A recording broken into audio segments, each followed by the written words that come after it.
Okey, terima kasih Hafiz. Okey, baiklah Tuan. Kebetulan Tuan pun dah sebut tentang empathy, tentang pendidikan manusiawi, dan baru-baru ini juga dalam amanat tahun baru, YB Menteri ada menyatakan bahawa pendidikan manusiawi ini tidak boleh dilaksanakan tanpa pentadbiran manusiawi. Dan Tuan juga sering menekankan tentang humanizing workplace. Kan, humanizing workplace dengan pentadbiran manusiawi ni, bila saya dengar tu macam lebih kurang lah kan. Jadi sebenarnya bagaimana pentadbiran manusiawi boleh menggalakkan atau membantu guru-guru ni melaksanakan pendidikan manusiawi di sekolah? Okey, ini sebenarnya satu cabaran besar dalam pendidikan.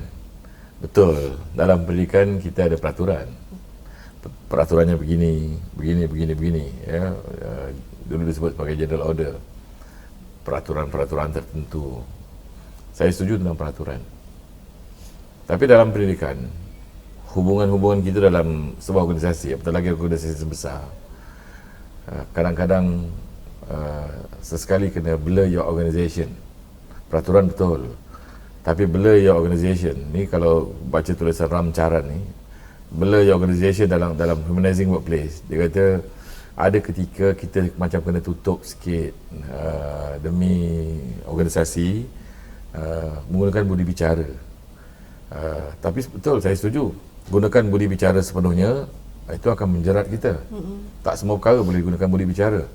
Sebab itu bagi orang-orang dahulu yang bercakap tentang humanizing, dia kata peraturan betul, boleh bicara juga betul, tapi peraturan yang betul tidak boleh digunakan sepenuhnya.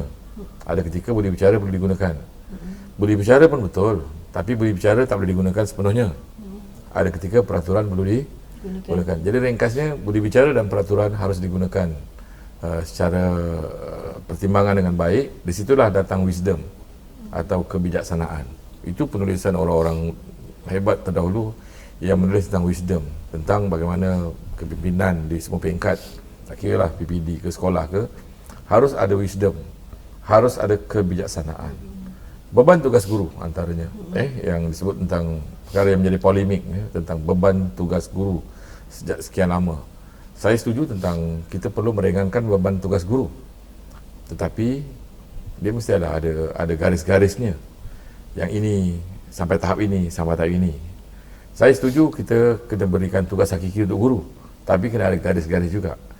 Jangan sampai kerana beban tugas guru, maka perkara-perkara hakiki tidak perlu dibuat. Dia tak boleh. Misalnya analisis tentang pencapaian murid pun tak boleh dibuat.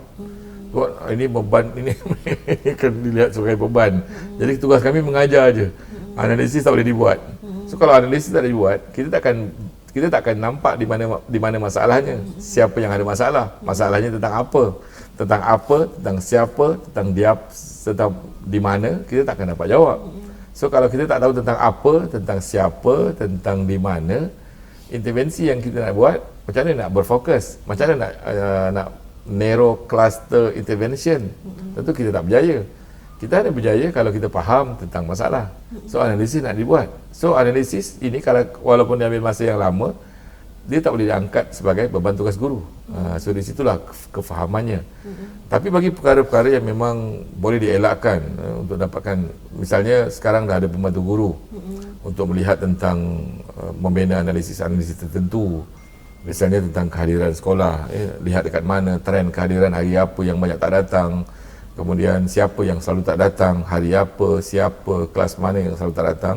Analisis bagi perkara yang besar ini mungkin boleh dilaksanakan oleh pembantu guru, yang maknanya dia kena faham, kita kena guide mereka supaya dia tahu dekat mana. Kemudian mungkin seseorang boleh dilantik untuk lebih faham tentang kenapa tak datang kalau dah hari Isnin, kenapa hari Isnin, trendnya. Jadi kita dah faham hari Isnin, kelas ini hari Isnin, so kena engage hari Isnin, siapa, kat mana, puncanya apa. So benda-benda macam ini yang kita kena pertimbangkan, yang dilihat sebagai humanizing workplace. Jadi pendek cerita, peraturan tu betul, Tapi jangan gunakan peraturan tanpa sebarang budi bicara.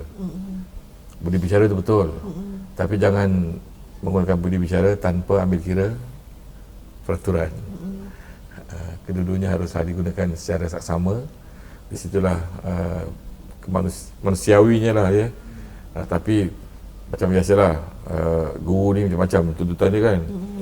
Dia tuntut itu, tuntut ini. So di sinilah kebijaksanaan. Tapi guru juga sebenarnya adalah guru yang baik-baik, yang hatinya mulia, yang kalau kita berikan pencerahan, kita berikan sedikit penjelasan, mereka boleh terima dengan syarat kita kena lebih faham lah. Sebab tu dalam banyak penulisan dia kata the quality dalam satu kepimpinan ni, the leadership quality, dia terbina dari apa tau? Satu, tentang paling besar ialah tentang emotional intelligence, dan terbina daripada kecerdasan emosi, mengawal emosi.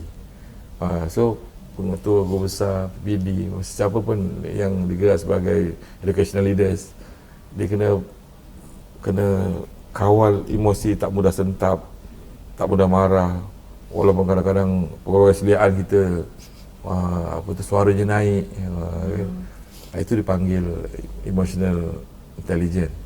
Kemudian tentang bagaimana perlunya kita adaptable and flexible, tentang perkara yang boleh berubah, flexibility yang tinggi, adaptability yang tinggi, maknanya keterbukaan.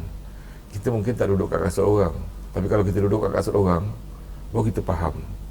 Oh, okey.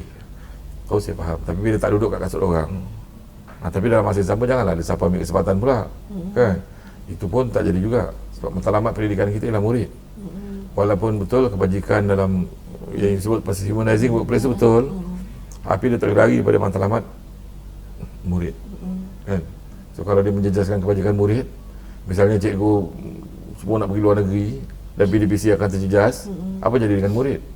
Jadi betul, dalam peraturan guru keluar negara cuma ditulis tidak digalakkan, bukan tidak dibenarkan. Maknanya boleh ke tak boleh? Boleh. Dia jangan sampai tak boleh, boleh, tapi jangan sampai bila oleh kerana dia boleh, dia menjejaskan kewajikan murid. Kalau menjejaskan, misalnya 2 minggu keluar negara dan akhirnya melancong keluar negara, akhirnya 2 minggu tu ada 50 period ke 56 period kita tak boleh ngajar murid. Ada kelas tu kalau bahasa Inggerisnya 6 waktu seminggu, 6 waktu tak mengajar murid. 2 minggu, 12 waktu tak mengajar murid ni. Jadi apa? Hendaknya murid tak boleh menulis sentence construct. Kita pun kata murid tak minat bahasa Inggeris. Sedangkan contact hours telah terjejas. So di situ dia tidak dibenarkan. Tapi kalau dia ada asas-asas yang sangat kuat untuk keluar negara, misalnya menghadiri convocation anak, kan? Ambillah 4 hari, 5 hari yang memang hari-hari convocation tu semata-mata ini adalah momen-momen terbaik dalam pendidikan. Yes, kita boleh benarkan. Tapi dalam masa yang sama, PDPC tak boleh terjejas. Misalnya guru boleh menggantikan dalam tempoh 4 hari bagaimana PDPC supaya murid-murid tetap tak kehilangan apa-apa, walaupun dia tak ada. So bukan tidak dibenarkan, dia sekadar tidak digalakkan. So di situlah humanizing workplace. Ini yang kita kena engage dengan semua orang. Jangan terus tak boleh atau jangan terus boleh. Ni tu dulu kalau kawan saya dulu nama dia siapa, Cik Abdullah, dia kata bencana. Dia kata ini kalau macam ni bencana. Betul lah bencana. Memang bencana. Sebab itu kita kena ada toleransi, empathy. Bapa sakit kat luar negara, kan? So takkan tak boleh untuk melawat seketika, sakit kot, dan entah besok kan tak ada lagi, tak ada lagi, macam mana? Benda-benda macam ni harus diperhalusi. Tapi kalau untuk berfoya-foya, untuk bersukaria selama 2 minggu, cuti sekolah lah. Kena kuat. Habis nanti kalau tu kena jelaskan. Ya, so benda-benda macam tu lah. Soalan siapa tadi? Saya. Betul lah saya pandang awak. Betul lah saya pandang awak, soalan awak. Ya, betul. Okay. Yang Hafiz kejap hati pula, saya pandang saya Datul aja. Okay. Terima kasih Tuan. Itulah kan bermaksud apa-apa pun keputusan perlu kita utamakan kebajikan murid. Maksudnya berbalik macam tadilah yang Tuan nyatakan, tentang Philip Hellinger menyatakan melindungi masa instructional MFI. Okey, kita berhenti seketika, kita akan sambung dan kita akan kembali selepas ini. Baguslah.